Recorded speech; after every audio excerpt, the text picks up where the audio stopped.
India और पाकिस्तान के बीच में टेंशन फिलहाल उस पॉइंट पर पहुंच गई है जहां पर एक गलती हिस्ट्री चेंज कर सकती है। कोई एक दो देशों की एक इलाके की लड़ाई से बढ़कर फुल फ्लेजेड वॉर या फिर वर्ल्ड वॉर में तब्दील हो सकता है। क्या वर्ल्ड वॉर 3 की चिंगारियां तैरने लगी हैं? भारत और पाकिस्तान का हर कदम अब केवल दो देशों की किस्मत को नहीं तय करेगा बल्कि यह दुनिया की दशा दिशा को भी तय कर। और जिस तरह यह बढ़ रहा है, क्या वर्ल्ड वॉर हो जाएगा? क्योंकि अगर वर्ल्ड वॉर हुई तो फिर पूरे विश्व को युद्ध खत्म कर देगा।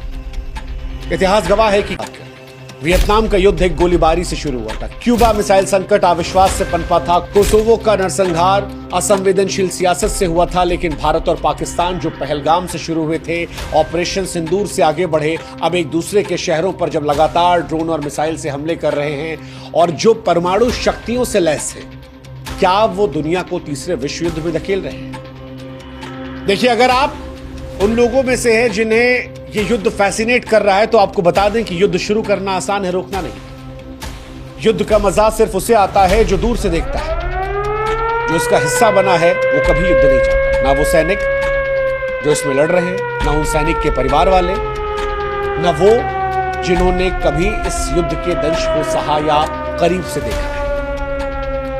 और भारत पाकिस्तान जो परमाणु शक्ति से लैस हैं, अगर उनके बीच में फुल फ्लेजेड वॉर हुई तो मानवता के पास दूसरा मौका नहीं बचेगा।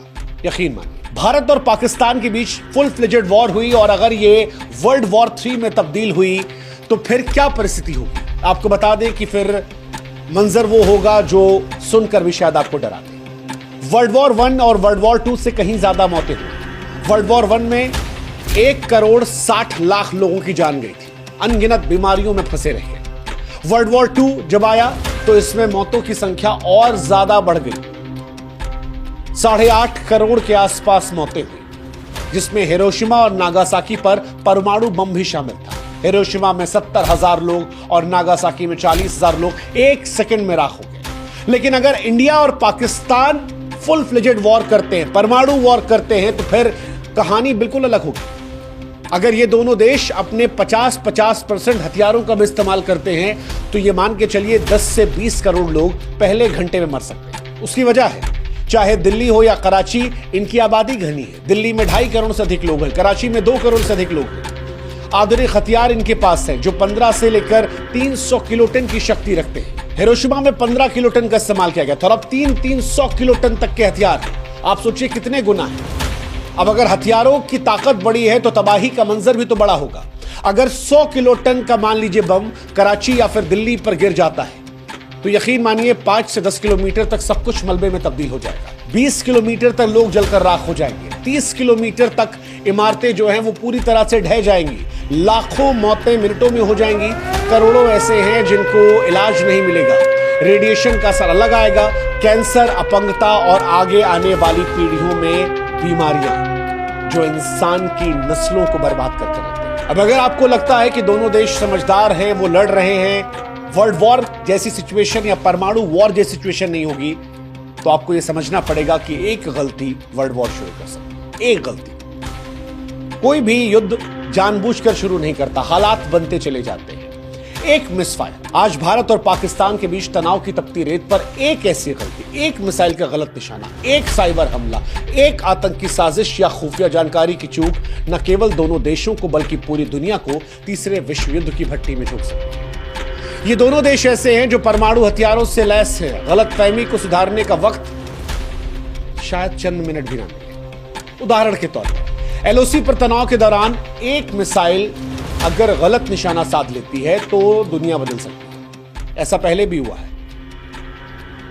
तकनीकी खराबी के चलते मिसाइलें इधर उधर गिरी हैं। उस वक्त बातचीत का दरवाजा खुला था, युद्ध नहीं चल रहा था, जैसे तैसे स्थिति संभाल ली गई। लेकिन आप कल्पना कीजिए कि दोनों देशों की तरफ से कोई एक मिसाइल किसी एक देश के रिहायशी इलाके में गिर जाए। अगला देश क्या करेगा? वो पलटवार करेगा, उससे बड़ा, उसके बाद अगला बड़ा वार। शायद इसी आवेश में कोई परमाणु शक्ति का इस्तेमाल कर ले। यह खतरनाक हो सकता है। अगर भारत की अग्नि 5 जो 5000 किलोमीटर रेंज या पाकिस्तान की शाहीन 3 जो 2700 किलोमीटर रेंज गलती से इधर उधर चली आती है तो दूसरा हमला करेगा। आज Bharat no first use policy का इस्तेमाल करता है, लेकिन अगर गलतफहमी इस लेवल पे जाती है तो शायद जवाब खतरनाक होगा।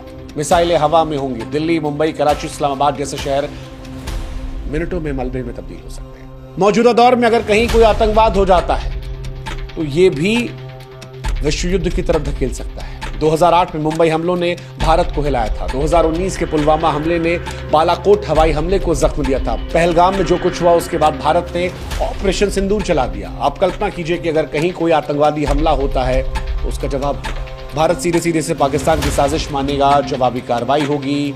सच्चाई कुछ भी हो, वो युद्ध के बीच में दब जाएगी और उसके बाद दुनिया विश्व युद्ध की आग में जा सकती है। भारत और पाकिस्तान के बीच संयुक्त रूप से सैकड़ों हथियार। भारत के पास अनुमानित 180 हथियार हैं परमाणु के। पाकिस्तान के पास भी 170 के आसपास है और दोनों की मिसाइलें, चाहे भारत की अग्नि या पाकिस्तानी गजनवी, मिनटों में एक दूसरे के शहरों को राख कर सकती है। यकीन मानिए, दिल्ली से इस्लामाबाद, कराची से लेकर मुंबई, अगर ये मिसाइलें चलती हैं तो कोई नहीं बचेगा। सबसे डरावनी बात यह है कि ये दोनों देश इमोशनली ड्रिवन है। भावनाओं का ज्वार चरम पर है। दोनों देशों के बीच, संकट के बीच संचार के चैनल बहुत कमजोर हैं और तनाव पर ये कितने कारगर होंगे इसकी कल्पना हम और आप कर सकते हैं। 2019 में बालाकोट हमले के बाद दोनों देशों के बीच संवाद लगभग टूट गया था। अगर कोई गलती से मिसाइल इधर उधर गई तो गलतफहमी दूर करने के लिए शायद 10 मिनट भी ना मिले। और परमाणु युद्ध में 10 मिनट क्या होता है वो आप कल्पना भी नहीं कर सकते। ये ऐसा युद्ध होता है जिसमें 10 सेकंड में खेल हो सकता है। अगर विश्व युद्ध होता है तो कौन किस तरफ जाएगा, क्या गठबंधन बन सकता है? भारत के पास अमेरिका का साथ होगा, नेटो का साथ होगा जिसमें ब्रिटेन, फ्रांस, जर्मनी जैसे देश आ सकते हैं। इजराइल भारत का पक्का दोस्त है।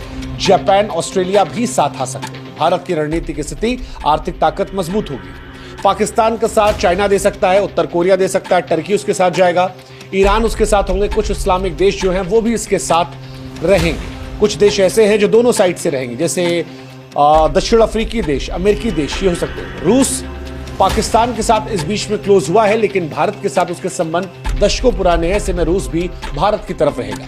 अब सवाल यह कि जिस विश्व युद्ध की हम बात कर रहे हैं, विश्व युद्ध 1 और विश्व युद्ध 2, ये शुरू कैसे हुए थे? इनकी शुरुआत को समझना जरूरी है अगर इनसे हम बचना चाहते हैं। खासतौर पर भारत और पाकिस्तान के संदर्भ में तो समझना बहुत जरूरी, क्योंकि यहां पर एक छोटी सी गलती इसकी आशंका पैदा कर सकती है। फर्स्ट वर्ल्ड वॉर और सेकेंड वर्ल्ड वॉर इतिहास के सबसे विनाशकारी संघर्ष थे। दोनों की शुरुआत छोटी छोटी चिंकारियों से हुई थी। जैसे फर्स्ट वर्ल्ड वॉर 1914 से 1918 तक गया था। ऑस्ट्रिया हंगरी के आर्क ड्यूक फ्रांस की हत्या ने यूरोप में तनाव भड़का दिया था और इसी के बाद इसे विश्व युद्ध की चिंगारी बदलते देखा गया। नतीजा जैसा हमने बताया, 1.5 करोड़ से अधिक लोगों की मौत हुई। सेकेंड वर्ल्ड वॉर, हिटलर के विस्तारवादी नीतियां, पोलैंड पर जर्मनी का हमला और उसके बाद ये विश्व युद्ध में तब्दील हुई। 7 से 8 करोड़ लोगों की मौत हो गई। हालांकि भारत पाक एक दूसरे से लड़ रहे हैं, लेकिन फिर भी इस युद्ध को रोकने के कई रास्ते हैं, क्योंकि तबाही से पहले संयम और समझदारी काम आ सकती है। क्या क्या उपाय हैं हम आपको बताते हैं। पहला उपाय तो कूटनीतिक दृष्टिकोण से संयुक्त राष्ट्र और तटस्थ देशों की मध्यस्थता की जरूरत होगी। कूटनीतिक दृष्टिकोण दुनिया में किसी भी युद्ध को रोकने का सबसे पुराना और प्रभावी हथियार है। रूस और यूक्रेन लड़ रहे थे, तब भारत ने भूमिका निभाई थी। भारत ने दोनों संवाद किया था। अब भारत और पाकिस्तान के बीच में जब कमजोर कम्युनिकेशन है तो दुनिया के और बड़े देश इस बीच में अपनी भूमिका निभा सकते हैं। भूमिका संयुक्त राष्ट्र भी निभा सकता है। संयुक्त राष्ट्र ने इससे पहले भी इंडिया और पाकिस्तान में युद्ध को रोका है, कई बार रोका है और इस बार भी वो अपनी अहम भूमिका कर सकता है। जैसे 1965 और 1971 में भारत पाक युद्धों के बाद यूएन ने मध्यस्थता करवाई थी। 1965 में ताशकंद समझौता और 1971 में शिमला समझौता हुआ था, जिसके बाद भारत और पाकिस्तान में शांति बनाने की कोशिश की गई थी। हालांकि इसमें भी चुनौतियां हैं, क्योंकि यूएन में अमेरिका, चीन, रूस परमानेंट मेंबर है और वो अपना अपना हित देखेंगे। चीन पाकिस्तान का समर्थन करेगा, अमेरिका इंडिया की तरफ झुकेगा। ऐसे में क्या यूएन की तरफ से कोई निष्पक्ष सुझाव आ सकता है?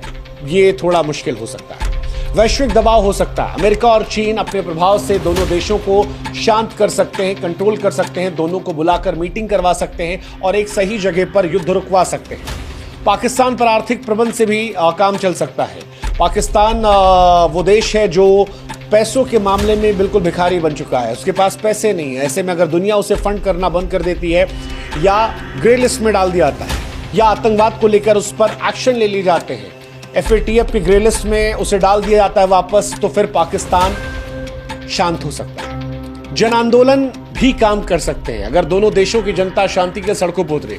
हालांकि इसके चांसेस ना के बराबर हैं, क्योंकि ना हिंदुस्तान और ना पाकिस्तान, ये दो ऐसे देश हैं जहां लोग देश के लिए जीने मरने को तैयार है। ऐसे में शायद ही कोई ऐसा होगा जो सामने आकर ये कहेगा कि युद्ध रुकना चाहिए। हालांकि कुछ लोगों ने लिखना पढ़ना ऐसा भी शुरू कर दिया है, वो सामने आ रहे हैं। जैसे भारत में अंबाती रायडू ने ट्वीट किया कि आंख के बदले आंख दुनिया को अंधा कर सकती। कई और लोगों ने भी लिखा कि युद्ध वो चाहते हैं जिन्होंने युद्ध देखा नहीं है, जिन्होंने युद्ध देखा है वो युद्ध से बचना चाहते हैं। अगर ऐसी आवाजें और बढ़ती हैं, अगर ऐसी आवाजें और ज्यादा आती हैं, तो शायद दोनों देशों की तरफ से कोई विचार हो सकता है। हालांकि युद्ध और देशभक्ति के शोर के बीच में ऐसी आवाजों का शोर शायद कम हो जाए, लेकिन फिर भी उम्मीद छोड़ना गलत है और आप इसकी भी उम्मीद कर सकते हैं। सैन्य संयम, भारत और पाकिस्तान को उकसावे वाली कार्रवाई करने से बचना चाहिए, यह भी एक समाधान हो सकता है। भारत पाकिस्तान अगर युद्ध लड़ भी रहे हैं तो वो एक हिस्से को लेकर लड़े,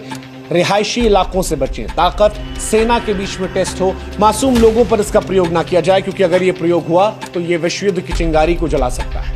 लेकिन आखिर में जो सवाल सबसे मौजूद है वो यही कि क्या हम राख से पहले शांति को चुन सकते हैं, क्योंकि भारत और पाकिस्तान के बीच वर्तमान तनाव ऐसे चौराहे पर खड़ा है जहां से लौटना लगभग असंभव है। इतिहास ने हमें बार बार सिखाया है कि युद्ध सिर्फ सरकारें नहीं बल्कि सभ्यताएं हारती हैं। वर्ल्ड वॉर 1 एक गोली और वर्ल्ड वॉर 2 एक तानाशाह के लालच से शुरू हुआ था, करोड़ों की जान ली, पीढ़ियां तबाह कर दी। अब वर्ल्ड वॉर 3 की आशंका है। भारत और पाकिस्तान के बीच एक गलती इतिहास को बदल सकती है। एक मिसाइल इधर उधर होना ये दुनिया को युद्ध की आग में झोंक सकती है। परमाणु शक्ति कभी कोई ढाल नहीं रही है, ये वो विस्फोटक है जो मानवता की रेत पर टिक चुका है। भारत और पाकिस्तान के बीच इतनी ताकत है कि 5-10 मिनट की प्रतिक्रिया में दुनिया से नक्शा बदल सकता है। दिल्ली, कराची, लाहौर, मुंबई जैसे शहर मिट्टी में मिल सकते हैं। रेडिएशन की चुप्पी आने वाली पीढ़ियों को भी सुनाई पड़ेगी। ऐसे में क्या इस युद्ध को रोका जा सकता है? हाँ, अगर संवाद हो, संयम हो, समझदारी हो, कूटनीतिक हथियारों का इस्तेमाल किया जाए और दोनों देश की जनता युद्ध नहीं शांति में। अगर भारत और पाकिस्तान ये समझें कि दुश्मन एक दूसरे के भीतर नहीं बल्कि अविश्वास और कट्टर सोच के भीतर है, अगर पाकिस्तान आतंकवाद को खत्म कर दे तो हिंदुस्तान उसके साथ शांति समझौता कर ले, क्योंकि अगर ये शांति समझौता नहीं होता है और इस बार कोई गलती होती है तो शायद गलती की कोई गुंजाइश नहीं होगी, क्योंकि इस बार युद्ध शुरू हुआ तो कोई विजेता नहीं बचेगा, सिर्फ बचेंगी तो राख राख राख। इसलिए वक्त है इतिहास से सीखने का, क्योंकि अगर नहीं सीखे तो हिंदुस्तान पाकिस्तान ही नहीं एशिया और पूरी दुनिया शायद जल उठेगी। हमें तय करना है कि क्या हम मिलकर इतिहास बना सकते हैं या इतिहास के पन्ने पर खून की स्याही से अपना नाम दर्ज कर सकते हैं। फैसला हिंदुस्तान और पाकिस्तान के लोगों को करना है। फैसला हिंदुस्तान और